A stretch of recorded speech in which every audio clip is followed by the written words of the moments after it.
ಕೋಲಾರ ಜಿಲ್ಲೆಯ ಕಾಂಗ್ರೆಸ್ನ ಪ್ರಿಯ ಕಾರ್ಯಕರ್ತರೆ, ಈ ದಿನ ಇವತ್ತು ಕೋಲಾರ ಜಿಲ್ಲೆಯಲ್ಲಿ ಒಂದು ಮಂತ್ರಿಗಿರಿ ಕೊಟ್ಟಿಲ್ಲ ಅಂತೇಳಿ ಬಂಗಾರಪೇಟೆ ತಾಲೂಕಲ್ಲಿ ಬಡ ಜನರ, ಬಡ ವ್ಯಾಪಾರಸ್ಥರ ವ್ಯಾಪಾರ ವಹಿವಾಟನ್ನ ಮುಟ್ಟುಗೋಲು ಹಾಕುವಂತ ಕೆಲಸ, ಬಲವಂತವಾಗಿ ಬಂಧನ ಮಾಡುವಂತಹ ಕೆಲಸನ ಇವತ್ತು ಬಂಗಾರಪೇಟೆಯ ಕಾಂಗ್ರೆಸ್ನ ಕಾರ್ಯಕರ್ತರು, ಕಾಂಗ್ರೆಸ್ನ ನಾಯಕರು ಮಾಡ್ತಿರೋದು ಎಷ್ಟರ ಮಟ್ಟಿಗೆ ಇದು ಸೂಕ್ತ?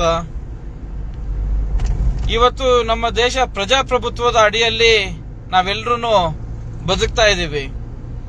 ಇವತ್ತು ಏನಾದ್ರೂ ಬಂದ್ ಮಾಡಬೇಕು ಅಂತ ಅನ್ನೋದಾದ್ರೆ ಸಮಾಜದ ಪ್ರತಿಯೊಬ್ಬ ವ್ಯಕ್ತಿಗೂ ಏನಾದ್ರೂ ತೊಂದರೆ ಆಗ್ತಿದೆ, ಅನಾನುಕೂಲ ಆಗ್ತಿದೆ ಅಂದಾಗ ಮಾತ್ರ ಆ ಒಂದು ಅನಾನುಕೂಲಕ್ಕೆ ತಕ್ಕಂತೆ ಅನುಕೂಲನ ಸರ್ಕಾರದಿಂದ ಪಡೆಯೋದಿಕ್ಕೆ ಅಂತೇಳಿ ನಾವು ಬಂಧನ ಮಾಡಬೇಕಾಗುತ್ತೆ. ಕಾವೇರಿ ಗಲಾಟೆ ಆಗಿರ್ಬೋದು, ಇಲ್ಲ ರೈತರಿಗೆ ಅವರ ಒಂದು ಬೆಲೆಗೆ ತಕ್ಕ ಒಂದು ಬೆಲೆನ ಕೊಡಬೇಕು ಅಂತೇಳಿ ಒಂದು ಪ್ರತಿಭಟನೆ ಮಾಡೋದಾಗಿರ್ಬೋದು. ಈ ಭಾರತ ದೇಶದ, ಈ ಕರ್ನಾಟಕ ರಾಜ್ಯದ ಭೂಮಿಗಾಗಿ, ಕನ್ನಡದ ಉಳಿವಿಗಾಗಿ ಈ ರೀತಿಯಲ್ಲಿ ಅನೇಕ ಜನಸಾಮಾನ್ಯರಿಗೆ ಒಳಿತನ್ನು ಮಾಡುವಂತಹ ಒಂದು ಘಟನೆಗಳಿಗೆ ಸಂಬಂಧಪಟ್ಟಂತೆ ನಾವು ಬಂಧನ ಮಾಡಬೇಕಾಗುತ್ತೆ. ಆದ್ರೆ ಈ ಕೋಲಾರ ಜಿಲ್ಲೆಯ ಕಾಂಗ್ರೆಸ್ ಅವ್ರಿಗೆ ಏನಾಗಿದೆ ಅನ್ನೋದು ಅರ್ಥ ಆಗ್ತಿಲ್ಲ.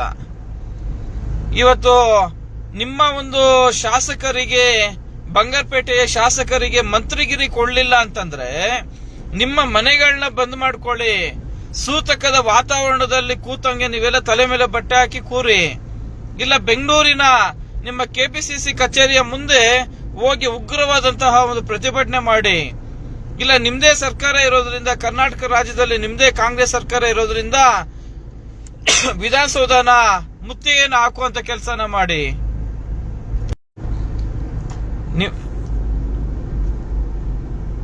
ನಿಮ್ದೇ ಆದಂತ ಸರ್ಕಾರ ನಿಮ್ಮ ಶಾಸಕರಿಗೆ ಮಂತ್ರಿಗಿರಿ ಕೊಡ್ಲಿಲ್ಲ ಅಂತೇಳಿ ಈ ರೀತಿಯಲ್ಲಿ ಸಾರ್ವಜನಿಕರ ಮೇಲೆ ದೌರ್ಜನ್ಯ ಮಾಡುವಂಥದ್ದು, ಬಲವಂತವಾಗಿ ರೋಡಿಸಂ ಮಾಡುವಂಥದ್ದು, ಇದೆಲ್ಲನೂ ಸೂಕ್ತ ಅಲ್ಲ. ಮುಂದಿನ ದಿನಗಳಲ್ಲಿ ಕಾಂಗ್ರೆಸ್ ಸರ್ಕಾರ, ಕಾಂಗ್ರೆಸ್ ಪಕ್ಷನ ಯಾವ ರೀತಿಯಲ್ಲಿ ಯಾವ ಮೂಲೆ ಗುಂಪು ಮಾಡಬೇಕು ಅನ್ನೋದು ಈಗಾಗಲೇ ಎಲ್ಲ ಸಾರ್ವಜನಿಕರಿಗೂ ಗೊತ್ತಾಗಿದೆ.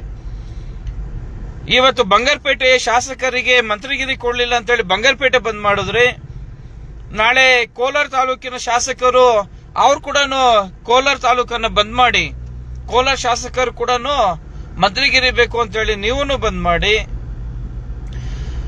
ಕೆಜಿಎಫ್ ನ ಶಾಸಕರಿಗೆ ಅವ್ರಿಗೂ ಮಂತ್ರಿಗಿರಿ ಬೇಕು ಅಂತೇಳಿ ಅವ್ರು ಕೂಡ ಬಂದ್ ಮಾಡ್ಲಿ,